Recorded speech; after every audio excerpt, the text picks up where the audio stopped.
Hi friends, welcome to real stories. నాన్న మాట కోసం ఎపిసోడ్ నెంబర్ 9. అలా రోజులు గడుస్తుండగా ఎగ్జామ్స్ రానే వచ్చాయి. మనోహర్ 10th క్లాస్ ఎగ్జామ్స్ బాగా కష్టపడి చదివి రాశాడు. ఫస్ట్ క్లాసులో పాస్ అయ్యాడు. ఉపేందర్, లక్ష్మి సంతోషంగా గర్వంగా ఫీల్ అయ్యారు. మనోహర్ను చూసి అందరూ తండ్రికి బిజినెస్లో సాయంగా ఉంటూనే ఫస్ట్ క్లాస్లో పాస్ అయ్యాడు, ఎవరితో గొడవపడడు, చాలా మంచి అబ్బాయి, ఉంటే ఇలాంటి కొడుకు ఉండాలి అనుకున్నారు. మనోహర్ ఇంటర్ చదవడానికి సిటీకి వెళ్ళాలి అని తండ్రిని అడిగాడు. నాన్న, నేను సిటీకి వెళ్ళి చదువుకుంటాను. సిటీకా? అంత దూరమా? నేను పంపించను. చిన్నప్పటి నుండి ఎక్కడికి పంపలేదు. అంత దూరం అంటే ఎలా పంపిస్తాను? నిన్ను, ధరణిని 2 కళ్ళలాగా చూసుకుంటున్నాను.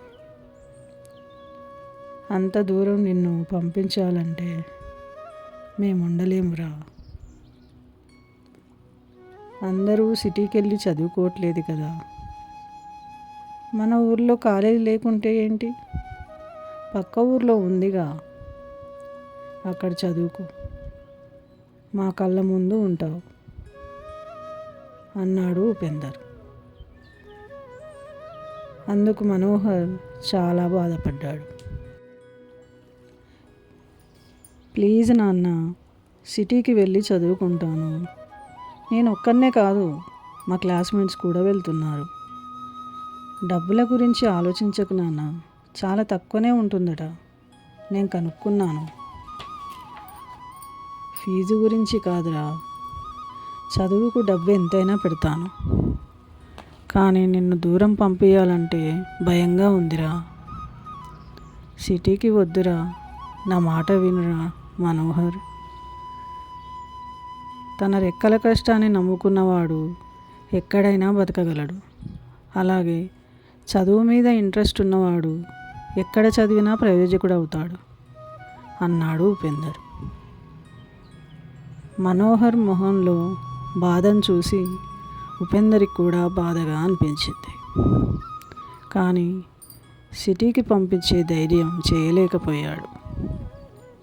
పిల్లలే ప్రపంచంగా బతుకుతున్నారు లక్ష్మి, ఉపేందర్లు.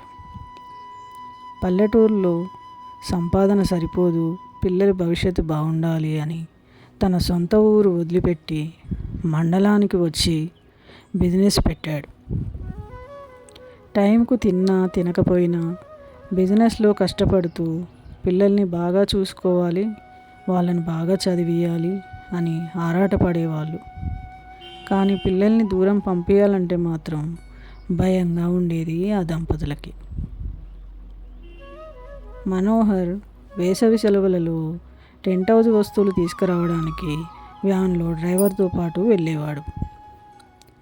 వేసవి సెలవులు అయిపోయే వరకు రోజు వెళ్ళడం వలన డ్రైవింగ్ పూర్తిగా వచ్చింది. మనోహర్ తనే డ్రైవింగ్ చేస్తూ టెంట్ హౌస్ వస్తువులు తేవడానికి అప్పుడప్పుడు సిటీకి వెళ్ళేవాడు.